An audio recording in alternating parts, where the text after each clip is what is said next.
Assalamualaikum warahmatullahi wabarakatuh. Selamat pagi teman-teman sekalian dan selamat pagi Prof.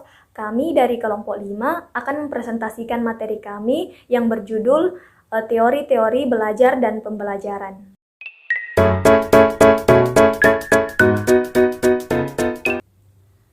Teori yang pertama adalah teori deskriptif dan perspektif. Teori belajar adalah deskriptif karena tujuan utamanya menjelaskan proses belajar, sedangkan teori pembelajaran adalah preskriptif karena tujuan utamanya menetapkan metode pembelajaran yang optimal. Adapun teori pembelajaran preskriptif dimaksudkan untuk mencapai tujuan, sedangkan teori pembelajaran deskriptif dimaksudkan untuk memberikan hasil. Itulah sebabnya variabel yang diamati dalam teori-teori pembelajaran yang preskriptif adalah metode yang optimal untuk mencapai tujuan. Ada beberapa pendapat mengenai teori belajar deskriptif dan preskriptif. Yang pertama adalah menurut Brunner. Menurut Brunner, teori pembelajaran adalah preskriptif dan teori belajar adalah deskriptif.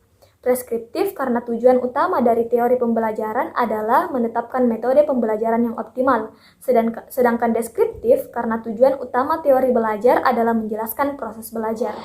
Yang kedua adalah menurut Ray Gelut. Teori preskriptif adalah goal-oriented, sedangkan teori deskriptif adalah goal-free. Maksudnya adalah bahwa teori pembelajaran preskriptif dimaksudkan untuk mencapai tujuan, sedangkan teori pembelajaran deskriptif dimaksudkan untuk memberikan hasil. Teori yang ketiga berasal dari Brunner pada tahun 1964. Diakui oleh kalangan instructional theories, peletak dasar pengembang teori-teori pembelajaran. Di samping Skinner dan Ausubel, Brunner membuat pembedaan antara teori belajar dan teori pembelajaran. Teori belajar adalah deskriptif, sedangkan teori pembelajaran adalah preskriptif. Teori belajar mendeskripsikan adanya proses belajar, sedangkan teori pembelajaran mempreskripsikan strategi atau metode pembelajaran yang optimal yang dapat mempermudah proses belajar. Pendapat yang keempat berasal dari Simon pada tahun 1989. Simon mengemukakan perbedaan serupa dengan memaparkan persamaan karakteristik dari a prescriptive science dan membandingkan dengan karakteristik dari a descriptive science. Dalam kerangka ini, nyata sekali bahwa teori pembelajaran termasuk teori preskriptif yang berpasangan dengan teori belajar yang termasuk teori deskriptif. Dalam ilmu preskriptif terlibat 3 jenis profesi. Yang pertama adalah ilmuwan, yang kedua adalah teknolog, dan yang ketiga adalah teknisi. Teori belajar menaruh perhatian pada hubungan di antara variabel-variabel yang menentukan hasil belajar. Teori belajar menaruh perhatian pada bagaimana seseorang belajar. Sebaliknya, teori pembelajaran menaruh perhatian pada bagaimana seseorang mempengaruhi orang lain untuk belajar. Yang kedua adalah teori belajar behavioristik. Imron mengemukakan bahwa teori behavioristik belajar adalah suatu kontrol instrumental yang berasal dari lingkungan. Pendidik mengkondisikan sedemikian rupa sehingga pembelajar mau belajar. Mengajar dengan demikian dilaksanakan dengan conditioning. Pembiasaan, peniruan, hadiah dan hukuman seringkali ditawarkan pada proses pembelajaran. Kedaulatan guru dalam belajar demikian relatif tinggi, sementara kedaulatan siswa relatif lebih rendah. Teori ini juga disebut teori conditioning, karena belajar tidaknya seseorang bergantung kepada faktor-faktor kondisional yang diberikan oleh lingkungan. Selain itu, behaviorisme sebagai teori pembelajaran dapat ditelusuri kembali oleh Aristoteles, yang esainya yang berjudul Memori yang berfokus pada asosiasi yang dibuat antara peristiwa seperti kilat dan guntur. Menurut teori behavioristik, belajar adalah perubahan tingkah laku sebagai akibat dari adanya interaksi antara stimulus dan respon. Seseorang dianggap telah belajar sesuatu jika ia dapat menunjukkan perubahan tingkah lakunya. Menurut teori ini, yang terpenting adalah masukan atau input yang berupa stimulus dan keluaran atau output yang berupa respon.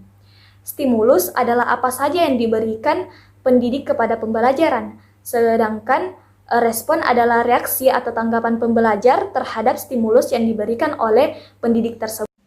C. Teori belajar kognitivistik. Menurut penganut paham behaviorisme, belajar merupakan suatu perubahan perilaku yang dapat dilihat oleh mata dan dipengaruhi oleh adanya stimulus dan respon. Teori behavioristik sangat menekankan pada hasil belajar atau outcome. yaitu perubahan tingkah laku yang dapat dilihat dan tidak begitu memperhatikan apa yang terjadi di dalam otak manusia, karena hal tersebut tidak dapat dilihat. Di lain pihak, ahli teori belajar kognitif yaitu Udin S. Winataputra DKK memandang bahwasanya belajar bukan hanya semata-mata proses perubahan tingkah laku yang nampak saja, melainkan sesuatu yang kompleks yang sangat dipengaruhi oleh kondisi mental siswa yang tidak tampak. Sejalan dengan pendapat di atas, menurut Budi Ningsih, teori belajar kognitif berbeda dengan teori belajar behavioristik, karena teori belajar kognitif lebih mementingkan proses belajar daripada hasil belajar itu sendiri. Para penganut aliran kognitif mengatakan bahwa belajar tidak sekedar melibatkan hubungan antara stimulus dan respon. Model belajar kognitif merupakan suatu bentuk teori belajar yang sering disebut sebagai model perseptual, di mana model belajar kognitif mengatakan bahwa tingkah laku seseorang ditentukan persepsi dan pemahamannya tentang situasi yang berhubungan dengan tujuan belajar. A. Prinsip dasar dan tujuan teori belajar kognitif. Teori kognitif ini dikembangkan terutama untuk membantu guru memahami muridnya dan juga dapat membantu guru untuk memahami dirinya sendiri. Menurut teori kognitif, belajar diartikan sebagai proses interaksional seseorang memperoleh pemahaman yang baru atau struktur kognitif dan mengubah hal-hal yang sudah lama. Agar belajar menjadi efektif, guru harus memperhatikan dirinya sendiri dan orang lain. Jadi, psikologis kognitif dikembangkan dengan maksud untuk membantu memahami muridnya dengan baik. Psikologi kognitif mengembangkan sistem psikologis yang bermanfaat untuk berhubungan dengan anak-anak dan pemuda pada saat belajar dimulai. Teori belajar kognitif dibentuk dengan tujuan agar bisa mengkonstruksi prinsip-prinsip belajar secara ilmiah. Hasilnya berupa prosedur-prosedur yang dapat diterapkan pada situasi kelas untuk mendapatkan hasil yang lebih produktif. Teori belajar kognitif menjelaskan bagaimana seseorang mencapai pemahaman atas dirinya dan lingkungannya, lalu menafsirkan bahwa diri dan lingkungan psikologisnya merupakan faktor-faktor yang saling kait-mengait. Teori ini dikembangkan berdasarkan tujuan yang melatar belakangi perilaku, cita-cita, cara-cara, dan bagaimana seseorang memahami diri dan lingkungannya dalam usaha untuk mencapai tujuan dirinya sendiri. B. Teori belajar kognitif menurut pakar kognitif. 1. Teori belajar kognitif menurut Jean Piaget. Teori perkembangan kognitif disebut pula teori perkembangan intelektual atau teori perkembangan mental, di mana teori ini berkenaan dengan kesiapan anak untuk belajar yang dikemas dalam tahap-tahap perkembangan intelektual sejak lahir hingga dewasa. Menurut Piaget, perkembangan kognitif merupakan suatu proses yang didasarkan atas mekanisme biologis dan perkembangan sistem syaraf. Dengan makin bertambahnya usia seseorang, maka makin komplekslah susunan sel saraf dan makin meningkat pula kemampuan seorang anak. Atas dasar pemikiran ini, maka Piaget disebut-sebut cenderung menganut teori psikogenesis, yang artinya pengetahuan sebagai hasil belajar berasal dari dalam individu. Menurut Piaget, proses belajar akan terjadi jika mengikuti tahap-tahap asimilasi, akomodasi, dan ekuilibrasi atau penyeimbangan. Yang kedua, teori belajar kognitif menurut Jerome S. Bruner. Jerome S. Bruner adalah imigrasi dari Polandia yang dibesarkan di New York. Dasar dari teori Bruner adalah ungkapan Piaget yang menyatakan bahwa anak harus berperan secara aktif saat belajar di kelas. Konsepnya adalah belajar menemukan atau discovery learning, di mana siswa mengorganisir bahan pelajaran yang dipelajarinya dengan suatu bentuk akhir yang sesuai dengan tingkat kemajuan berpikir seorang anak. Pendidikan pada hakikatnya merupakan proses penemuan personal atau personal discovery oleh setiap individu murid. Inilah tema pokok teori Bruner. Belajar penemuan atau discovery learning merupakan salah satu model pembelajaran atau belajar kognitif yang dikembangkan oleh Bruner pada tahun 1966. Menurut Bruner, belajar bermakna hanya dapat terjadi melalui belajar penemuan. Agar belajar menjadi bermakna dan memiliki struktur informasi yang kuat, siswa harus aktif mengidentifikasi prinsip-prinsip kunci yang ditemukannya sendiri. bukan hanya sekedar menerima penjelasan dari guru saja. 3. Teori belajar kognitif menurut Robert M. Gagne. Salah satu teori belajar yang berasal dari psikologi kognitif adalah teori pemrosesan informasi atau Information Processing Theory yang dikemukakan oleh Gagne dalam Evelyn Schreger dan Hartati Nara. Menurut teori ini, belajar dipandang sebagai proses pengolahan informasi dalam otak manusia.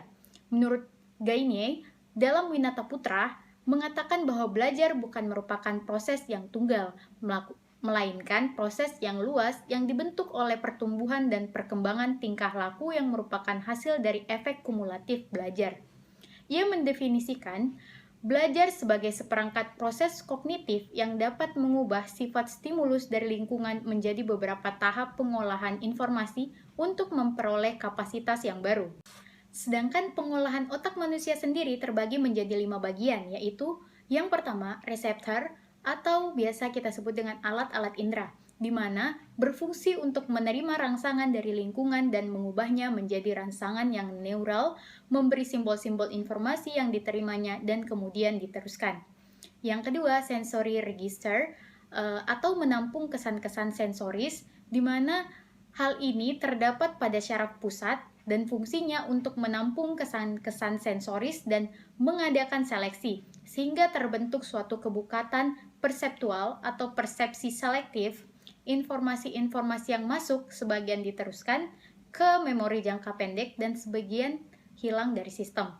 Yang ketiga, short-term memory atau memori jangka pendek, di mana berfungsi untuk menampung hasil pengolahan perseptual dan menyimpannya.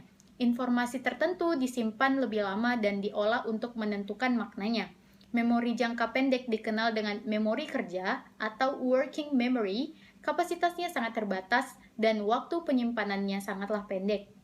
Yang keempat, long-term memory atau memori jangka panjang, di mana berfungsi untuk menampung hasil pengolahan yang ada di memori jangka pendek. Informasi disimpan dalam jangka panjang dan bertahan lama, siap untuk dipakai jika diperlukan. Saat transformasi, informasi-informasi baru terintegrasi dengan informasi-informasi yang telah tersimpan. Pengeluaran kembali atas informasi-informasi yang tersimpan dalam memori jangka panjang adalah dengan pemanggilan. Dan yang kelima adalah response generator atau pencipta respon, di mana berfungsi untuk menampung informasi dalam memori jangka panjang dan mengubahnya menjadi reaksi jawaban. Yang keempat, teori belajar kognitif Ausubel, di mana teori belajar kognitif menurut Ausubel dikenal juga sebagai teori belajar bermakna. Pembelajaran bermakna yaitu suatu proses yang mengkaitkan informasi baru, konsep-konsep relevan yang terdapat dalam struktur kognitif seseorang. Dengan belajar bermakna, informasi atau pengetahuan yang diperoleh mempunyai daya tahan yang lebih lama. Pembelajaran di sekolah menjadi lebih efektif dan efisien. Banyak pembelajaran di beberapa tempat dengan menekankan pada belajar asosiatif. Pelaku pendidikan, guru maupun siswa lebih menekankan pada hafalan materi. Untuk beberapa pelajaran, hal ini memang cocok, tetapi ada yang lebih bermakna dari ini. Karena belajar seharusnya merupakan asimilasi bagi siswa, dalam hal ini siswa melebur dan bersatu dengan lingkungan belajarnya. D. Teori belajar humanistik. Proses belajar humanistik memusatkan perhatian kepada diri peserta didik sehingga menitikberatkan kepada kebebasan individu. Teori humanistik menekankan kognitif dan afektif mempengaruhi sebuah proses, di mana kognitif adalah aspek penguasaan ilmu pengetahuan, sedangkan afektif adalah aspek sikap, yang mana keduanya perlu dikembangkan untuk membangun sebuah individu. Belajar dianggap berhasil jika si pelajar memahami lingkungan dan dirinya sendiri. Hal yang penting lagi pada proses pembelajaran humanisme ini, harus ada motivasi yang diberikan kepada peserta didik, agar mereka dapat menjalani pembelajaran dengan baik. Motivasi dapat berasal dari diri sendiri ataupun dari guru sebagai fasilitator. Adapun tokoh-tokoh humanistik sebagai berikut. 1. Abraham Maslow, didasarkan pada asumsi bahwa di dalam diri individu terdapat dua hal. Yang pertama, suatu usaha yang positif untuk berkembang, dan yang kedua, kekuatan untuk melawan atau menolak perkembangan tersebut. Berkaitan dengan pendapat tersebut, Maslow mengemukakan adanya 5 tingkatan kunci kebutuhan pokok manusia. Kalimat tingkatan kebutuhan pokok inilah yang kemudian dijadikan pengertian kunci dalam mempelajari motivasi manusia. Karena sesungguhnya dalam teori humanistik ini sangat diperlukan sebuah motivasi. Yang kedua, Carl Sam Rogers mengemukakan kebutuhan individu ada 4. Yang pertama pemeliharaan, kedua peningkatan diri, ketiga penghargaan positif atau positive regard, dan keempat penghargaan diri yang positif atau positive self-regard. Belajar yang paling berguna secara sosial di dalam dunia modern ini adalah belajar mengenai proses belajar. Suatu keterbukaan yang terus-menerus terhadap pengalaman dan penyatuannya ke dalam diri sendiri mengenai proses perubahan itu. Dan yang ketiga, Arthur Combs mengemukakan bahwa belajar terjadi bila mempunyai arti bagi individu. Guru tidak bisa memaksakan materi yang tidak disukai atau tidak relevan dengan kehidupan mereka. Untuk mengerti tingkah laku manusia, yang penting adalah mengerti bagaimana dunia ini dilihat dari sudut pandangnya. Teori belajar konstruktivistik. Konstruktivisme berasal dari kata to construct yang artinya membangun atau menyusun. Menurut von Grasholt, konstruktivisme merupakan salah satu filsafat pengetahuan yang menekankan bahwa pengetahuan kita adalah konstruksi atau bentukan kita sendiri. Pengetahuan dibentuk oleh struktur konsepsi seorang sewaktu berinteraksi dengan lingkungan. Tujuan dari teori belajar ini adalah untuk menumbuhkan motivasi peserta didik, mengembangkan motivasi dan kemampuan menjadi pemikir yang mandiri atau tidak harus distimulus terus. Konstruktivisme merupakan teori belajar yang mencoba menjelaskan bagaimana peserta didik belajar dengan memahami untuk diri mereka sendiri. Bagian ini akan mengeksplorasi teori pembelajaran konstruktivisme dengan mendefinisikan konstruktivisme, memberikan berbagai pandangan konstruktivisme, dan menggambarkan bagaimana konstruktivisme berhubungan dengan pembelajaran mandiri dan pendidikan tinggi.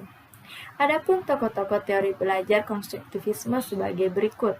Adalah Jean Piaget, menyebutkan bahwa penekanan teori konstruktivisme pada proses untuk menemukan teori atau pengetahuan yang dibangun dari realitas di kenyataan. Peran guru dalam pembelajaran menurut teori konstruktivisme adalah sebagai fasilitator atau moderator.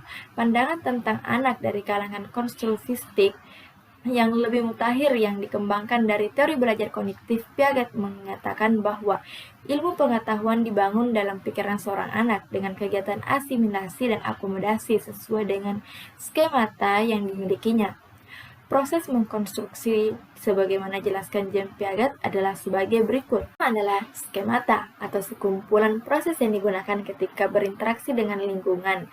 Proses pembangunan pemikiran-pemikiran. Yang kedua adalah asimilasi atau proses kognitif di mana seorang mengintegrasikan persepsi, konsep, ataupun pengalaman baru ke dalam skema atau pola yang sudah ada dalam pikirannya atau dapat dikatakan pula menghubungkan antar pengetahuan lama dengan pengetahuan baru. Yang ketiga adalah akomodasi. Akomodasi terjadi untuk membentuk skema baru yang cocok dengan rangsangan baru atau memodifikasi skema yang telah ada sehingga cocok dengan rangsangan itu. Dan yang keempat adalah keseimbangan atau ekuilibrasi. Adalah keseimbangan antara asimilasi dan akomodasi, sedangkan diskuilibrasi adalah keadaan di mana tidak seimbangnya antara proses asimilasi akomodasi. Ekuilibrasi dapat membuat seorang menyatukan pengalaman luar dengan struktur di dalamnya. Kedua, teori Piaget terdiri dari pengurutan, klasifikasi, decentering, atau membuat satu proyek kerja dengan melibatkan berbagai unsur. Yang berikutnya adalah reversibility atau kemampuan untuk mengeksplorasi dan membangun suatu kesimpulan, mengurai kemudian membangunnya lagi. Dan terakhir adalah penghilangan sifat egosentrisme. Ketiga adalah Vygotsky. Peserta didik dalam mengkonstruksi suatu konsep perlu memperhatikan suatu lingkungan sosial. Dua konsep penting menurut Vygotsky adalah yang pertama adalah Zone of Proximal Development atau ZPD. Adalah jarak antara level perkembangan aktual yang ditentukan melalui pemecahan masalah secara mandiri dan level potensi perkembangan yang ditentukan melalui pemecahan masalah dengan bantuan orang dewasa atau kerjasama dengan teman sebaya yang lebih mampu. Yang kedua adalah scaffolding. Individu diberi bantuan secara bertahap dengan pengetahuan awalnya, kemudian diberi dorongan motivasi, evaluasi, beserta penguraian masalah agar peserta didik lebih bertanggung jawab lebih besar lagi.